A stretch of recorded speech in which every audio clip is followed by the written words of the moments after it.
So, our last film we're looking at today is Peter Pan and Wendy. Scott, would you like to introduce it for us? Sure.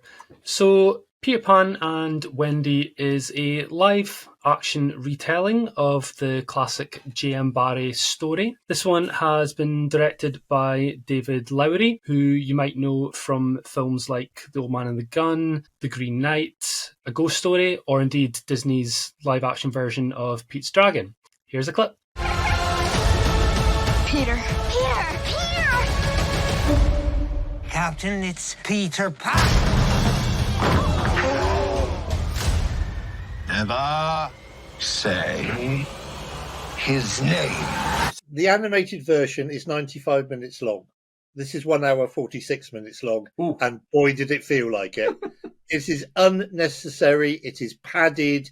It is boring. It is pointless. It is a waste of money. I thought perhaps the only really good thing about it was Jude Law, but even then he felt like he was underplaying the character of Captain Hook, almost like he was just there for the paycheck at the end of the day. The special effects I thought were a little bit ropey, so I was really disappointed. This coming as it was from David Lowery, another unnecessary remake by Disney of a live-action film. What's the point? Kids are going to get bored by this because it's too long. I got bored by it because it's simply not very good. So I'm not quite sure who this is trying to please. Yeah, I'm sort of with Andy with a lot of the points on this one. I'm not in agreement about the David Lowery thing. For me, he's not a director that I've enjoyed in the past. Okay. The Old Man and the Gun I thought was okay, but The Green Knight, I hated it. And A Ghost Story did you? was my worst year. That was my worst film the year it came out. I despised Wow, The Ghost that Story. was in my top 10 of the year. It was in mine There you too. go. I find his directorial style slow and boring for the most part. With this story, again, like I said, the classic animated version, it's great. It's solid. It's all it needs to be. And Hook as well. I love that film, even if Spielberg doesn't like it himself for some strange reason.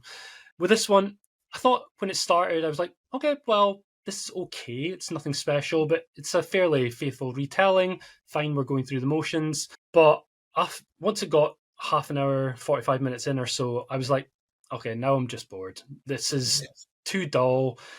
I was getting nothing from the characters. And in terms of Jude Law, as Andy said, I think he was underplaying it so much.